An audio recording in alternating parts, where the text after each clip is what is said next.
નમસ્કાર મિત્રો, હું છું સંદીપ ગુપ્તા સર ઓનલાઈન એજ્યુકેશનમાં આપ સૌનું હાર્દિક સ્વાગત કરું છું. વિદ્યાર્થી મિત્રો, આજના લેક્ચરમાં આપણે ધોરણ 9 ના વિષય ગણિત ચેપ્ટર નંબર 2 જેનું નામ છે બહુપદીઓ એની માહિતી મેળવવાની છે.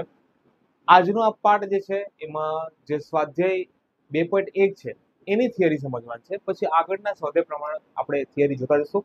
બરાબર, આપણે ઉદાહરણ જોશું, સ્વાધ્યાય જોશું, બધા પાર્ટ વાઇઝ આવશે. બરાબર, વિડીયો મુકાતા જશે એટલે ખાસ ધ્યાનથી જોજો. જેટલા પણ પાર્ટ આવે એને તમે રિવાઇઝ કરતા જજો ધીરે ધીરે. બરાબર, એટલે જો કદાચ વિડીયો સબસ્ક્રાઇબ ના કર્યો હોય તો કરી લેજો, જેથી કરીને બાકીના તમને વિડીયો મળતા રહેશે. ઓકે, હવે ચેપ્ટરનું નામ છે બહુપદીઓ. તો બહુપદીઓ શા માટે? તો બહુ એટલે શું? ઘણા બધા. અને પદ એટલે બરાબર કોઈ એક પદ છે એની જગ્યાએ 2 પદ હોય, 3 પદ હોય, 4 પદ હોય. તો જ્યારે એક કરતા વધારે પદો હોય તો એને કહેવાય બહુપદીઓ. બહુપદીમાં ધ્યાન રાખજો, એમાં ચલ પણ આવે, એમાં સહગુણક પણ આવે, એમાં અચળ પદ પણ આવે. તો આ બધાની માહિતી આપણી પાસે હોવી પડે. હું એક એક્ઝામ્પલ અહીંયા આપું છું બહુપદીનું. આ છે 2x² + 3x + 1. આ છે બહુપદી. ઓકે, તો જરા જોઈશું. તો અહીંયા 1 2 3 કેટલા પદો છે? 3 પદો છે. યાદ રાખજો, આ 3 પદો છે. આમાં તમને જે x દેખાય છે ને, આ x² આ x છે, એને ચલ કહેવાય. શું કહેવાય? એને ચલ કહેવાય. ઓકે, ચલની ઘાત પણ આપેલી છે. આ 2 ઘાત છે. અહીંયા કશું નથી એટલે 1 ઘાત તો છે જ અહીંયા. અને અહીંયા પણ કશું નથી એવું નથી. અહીંયા બી ચલ છે, એની બી ઘાત છે 0. પણ આપણને ખબર છે કે જ્યારે કોઈ પણ સંખ્યા કે ચલની ઘાત 0 હોય તો જવાબ કેટલો આવે? 1. એટલે 1 ગુણ્યા 1 એટલે 1 જ થઈ જાય છે. એટલે એ લખેલું નથી. ઓકે, તો આ આખી બહુપદીની અંદર જેટલી બી વસ્તુ યુઝ થઈ મેં તમને જણાવી દીધું અહીંયા કે આમાં ચલ આવી ગયું, આની અંદર ઘાત આવી ગયું. બરાબર, હજી એક વસ્તુ બાકી છે, એ છે સહગુણક. એ છે સહગુણક. તમે જોઈ શકો છો આ ચલ સાથે જેટલી બી સંખ્યા ગુણાયેલી છે એને કહેવાય સહગુણક. બરાબર, તો x² નો સહગુણક 2, x નો સહગુણક 3. ઓકે, તો આ તો મેં તમને મોઢે સમજાવી દીધું. તો શું પતી ગયું?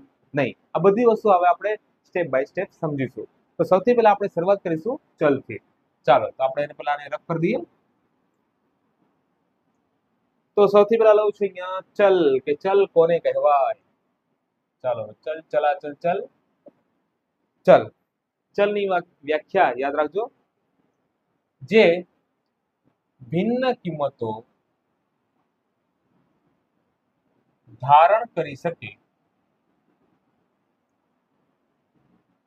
તેવી સંજ્ઞાને ચલ કહે છે. જે ભિન્ન કિંમતો ધારણ કરી શકે તેવી સંજ્ઞાને ચલ કહે છે. ફોર એક્ઝામ્પલ, ચલ તરીકે શું શું લઈ શકાય?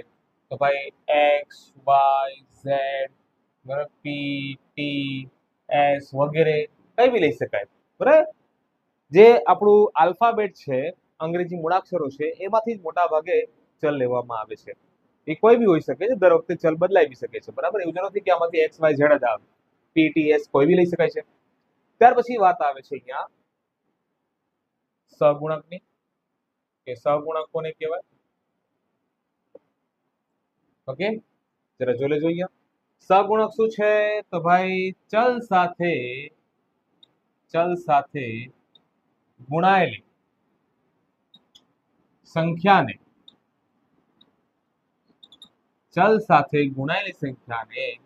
સહગુણક કહે છે. હમણાં હું તમને બધું ઉદાહરણ આપીશ. આ ચેપ્ટર બહુ અગત્યનું છે, યાદ રાખજો. આ ચેપ્ટર અત્યારે જ નહીં, આની પછી તમે જેટલા સુધી ભણશો ને ત્યાં સુધી તમને જરૂર પડશે આમાં.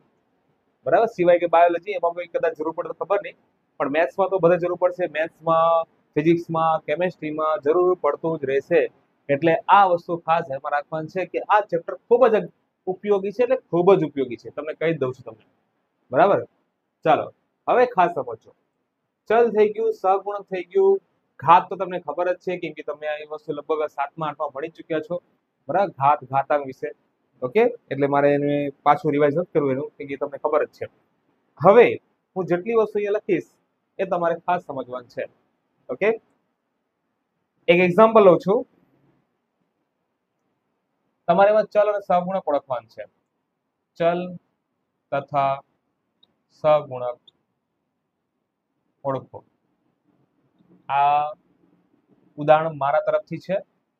એટલે કોઈ ચોપડીમાં ગોતવાનો હતા કે ચોપડીમાં તો ક્યાંય આપ્યું જ નથી. મેં લખું છું 2x નો વર્ગ વત્તા 3x વત્તા 1. બીજો ઉદાહરણ બી લખી દઉં છું અહીંયા 2x નો વર્ગ માઇનસ x 2x નો વર્ગ માઇનસ x માઇનસ 1. ચાલો જરા ધ્યાનથી સમજીએ આપણે.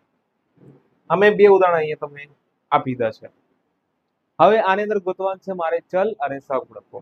બરાબર, તો ચલ જે તમને વારંવાર દેખાય છે એમાં કોણ આવી રહ્યું છે? અહીંયા x x દેખાય છે, તો એ આપણું ચલ છે. તો ચલ થઈ ગયું આપણું અહીંયા x. તો સહગુણક કોણ? તો ભાઈ સહગુણક પર્ટિક્યુલર માંગેલું પડે.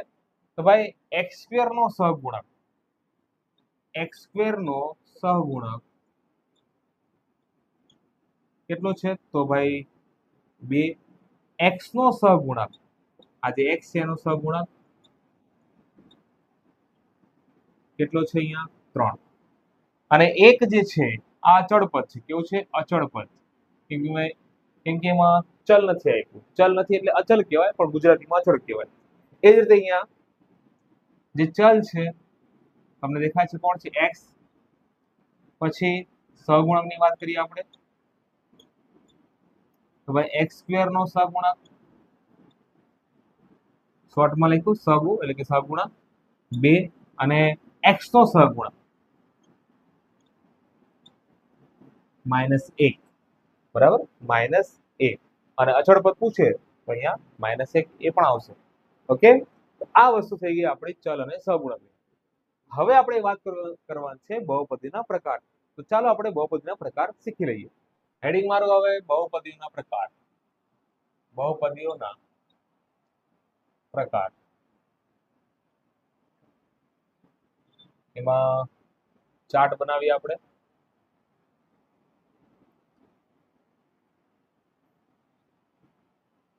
તો કોના કોના આધારે પ્રકાર પડવાના છે એ આપણે જોઈએ. અહીંયા 3 પ્રકાર છે મુખ્ય, પછી એના પણ પેટા પ્રકાર પડશે. તો પહેલું આવશે ઘાતના આધારે, પછી પદના આધારે,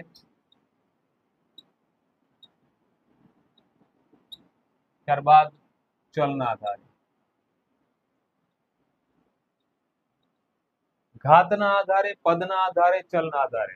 બરાબર, આ 3 ના આધારે આપણે પ્રકાર પડવાના છે. ઓલરેડી 3 પ્રકાર પડી ગયા, હજી એની અંદર બી આવશે.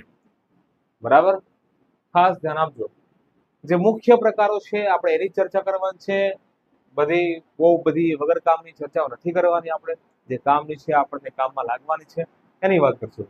ચાલો, તો ઘાતના આધારે જો વાત કરીએ તો આની અંદર પણ હજી તમને બીજા 3 બતાવું છું. ધ્યાન આપજો વ્યવસ્થિત. ઘાતના આધારે યાદ રાખજો. સૌથી પહેલા એક ઘાત હોય તો એને કહેવાય સુરેખ. સુરેખ બહુપદી. પછી આવે દ્વિઘાત, પછી આવે ત્રિઘાત. બરાબર, સુરેખ, દ્વિઘાત, ત્રિઘાત. આની પહેલા બી આવે કે એક ઘાતની વાત કરીએ તો સુરેખ કહેવાય, 2 ઘાતની વાત કરીએ તો ત્રિઘાત કહેવાય, 3 ઘાતની વાત કરીએ કે ત્રિઘાત કહેવાય. પણ ભાઈ એક ઘાત જ ન હોય, એટલે કે જેની ઘાત શૂન્ય હોય તો એને અચળ બહુપદી કહેવાય, જે આમાં જ આવે. પણ આપણે એની ચર્ચા અત્યારે કોઈ કરવાની જરૂર નથી. મેઇન તો આપણા માટે આ છે 3: સુરેખ, દ્વિઘાત, ત્રિઘાત. ઓકે, તો સુરેખમાં શું છે કે ભાઈ આપણે યાદ રાખવું કે ઘાત જે છે, ઘાત એ કેટલી હોવી પડે? તો એક ઘાત હોવી પડે. બરાબર, એને એક ઘાત પણ કહેવાય, એટલે લખી દઉં છું એક ઘાત. સાથે એક્ઝામ્પલ લખશું 2x + 1. આનું એક્ઝામ્પલ 3y - 1. તમે જો અહીંયા જે ચલ છે ને, ચલ, તો ચલના ઘાત જુઓ. ચલની ઘાત બધી કેટલી છે? અહીંયા એક જ છે. બરાબર, નહીં લખ્યું એટલે એક તો છે.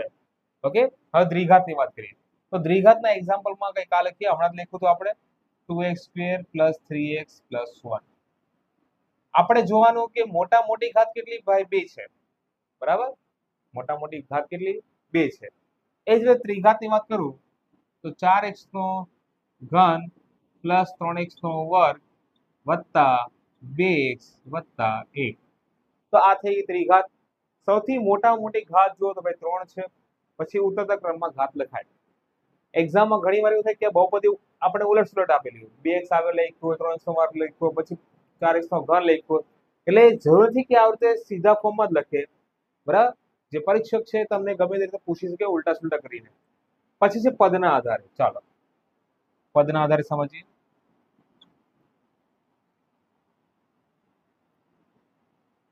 તો પેલા આવશે એકપદી, પછી દ્વિપદી, પછી ત્રિપદી. એકપદી, દ્વિપદી, ત્રિપદી, બરાબર.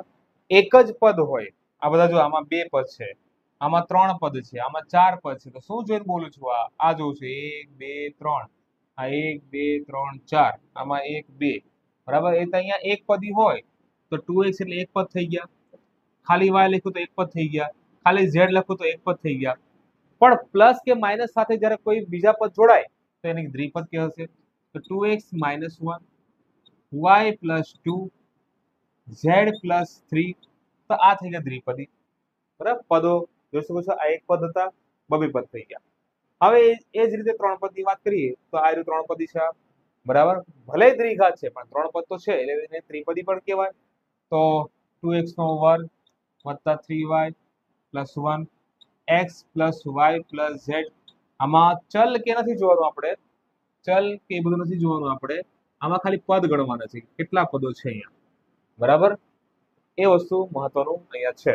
આપણે પદો જોવાના છે કે ભાઈ અહીંયા ચલ બદલાઈ ગયા તો એનાથી કાંઈ લેવા દેવા નથી. હવે એ વસ્તુ આવશે ચલના આધારે. તો ચલના આધારે જોઈ લઈએ આપણે.